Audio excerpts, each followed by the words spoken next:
Vous cherchez une idée de repas simple, délicieux et réconfortant? Vous allez adorer cette recette. Facile à préparer et pleine de saveurs, c'est le plat parfait pour se régaler sans passer des heures en cuisine. Pour cette recette, j'ai prévu de la viande de dinde. J'ai environ 800 g de cuisses de dinde coupées en morceaux. Il me faut 2 tomates, un gros oignon ou bien 2 petits, de l'ail, quelques gousses d'ail, du persil, de la coriandre, les épices, du gingembre, du sel, du curcuma, du poivre et du paprika, et 3 cuillères à soupe d'huile d'olive. Allez, je commence par faire chauffer un faitout, dans lequel ensuite je vais venir verser l'huile d'olive.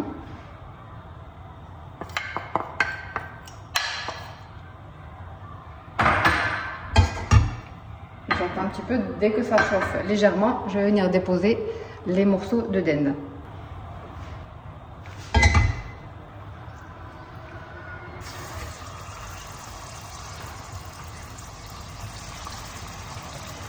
Voilà, je dépose les morceaux de dinde que je vais venir faire dorer sur toutes les faces. Je viens saler légèrement les morceaux de dinde.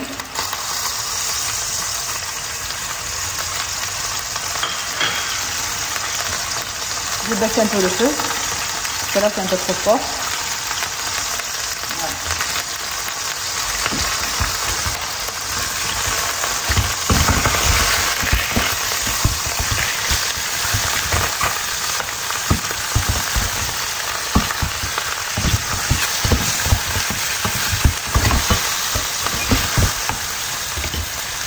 Au bout de 5 minutes environ, et je vais régulièrement. J'obtiens une jolie couleur dorée là. Les morceaux sont bien dorés de tous les côtés. Je vais venir verser les oignons, enfin l'oignon haché grossièrement.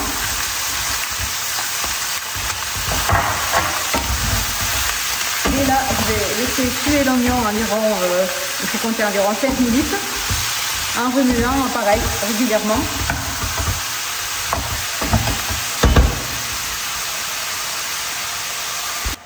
Voilà, ça fait quelques minutes, 2-3 minutes que j'ai rajouté l'oignon. Et là, on peut voir qu'il a bien lâché son eau. L'oignon devient translucide.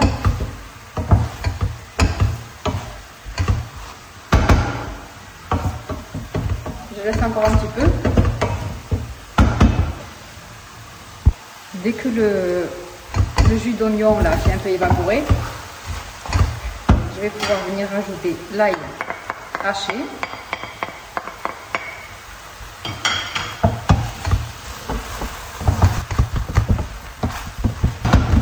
Ensuite, je viens rajouter les tomates, les 2 tomates que j'ai coupées en petits morceaux.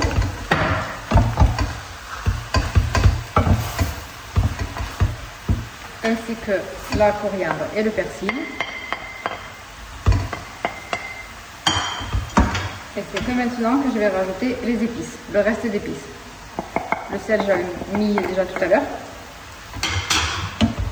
Bon, le sel, après, il sera toujours temps de rectifier l'assaisonnement en cas de besoin.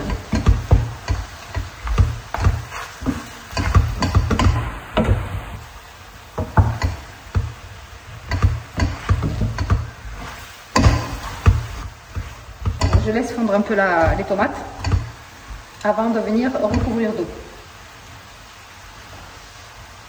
Ça fait environ 2-3 minutes que les tomates sont en train de fondre. Je laisse revenir encore un petit peu avec les tomates.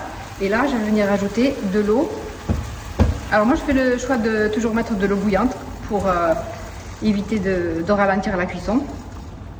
Voilà, on peut mettre de l'eau froide aussi, mais bon, moi je préfère mettre de l'eau bouillante. Donc voilà, j'ai pas recouvert complètement la viande.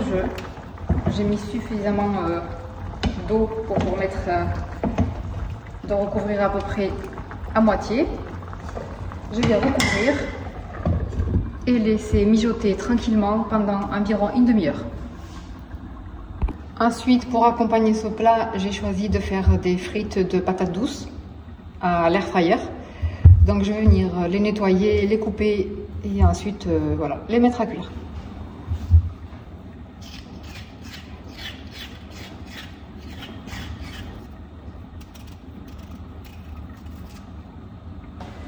Voilà, j'ai nettoyé, j'ai épluché, nettoyé les patates douces. Je vais essayer de les couper. Mais elles sont énormes, machallah, donc ça va être un peu dur. Ensuite. Bon, pour la petite, ça va un peu mieux.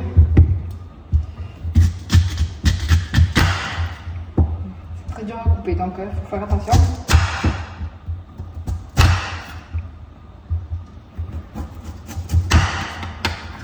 C'est bon, j'ai réussi à découper toutes les patates douces. Donc là, je vais mettre une cuillère à café de sel. Moi, j'aime bien les assaisonner avec un peu de paprika.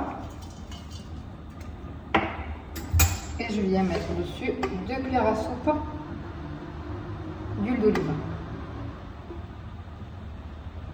Voilà, je vais mélanger le tout et les mettre à cuire dans l'air fryer.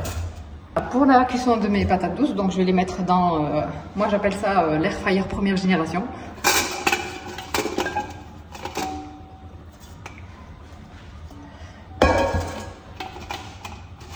Voilà, j'essaye de les éparpiller pour une cuisson régulière.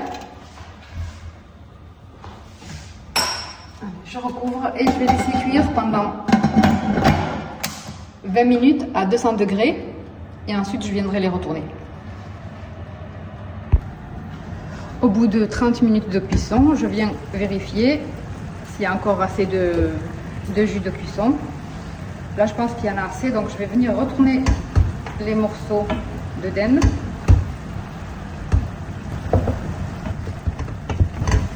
N'hésitez pas à rectifier, à rajouter de l'eau s'il y en a besoin. Là, moi, je trouve qu'il y en a suffisamment. Je vais recouvrir et laisser de nouveau cuire encore pendant un quart d'heure. C'est bon, au bout de 45 minutes environ, notre plat finit de cuire. Les frites aussi viennent juste de s'arrêter. Je les ai retournées au bout de 20 minutes et j'ai rajouté un quart d'heure de cuisson. Tout est prêt, il n'y a plus qu'à servir. Alors, qu'avez-vous pensé de cette recette? Vous voyez, c'est vraiment pas compliqué de se faire plaisir avec un plat en sauce bien mijoté et plein de saveurs. Et bien sûr, vous pouvez tout à fait le personnaliser en ajoutant vos épices préférées. Voilà pour cette vidéo, merci de l'avoir regardée. N'oubliez pas de liker, de vous abonner pour ne pas rater mes prochaines recettes. En attendant, prenez soin de vous et à très bientôt en cuisine.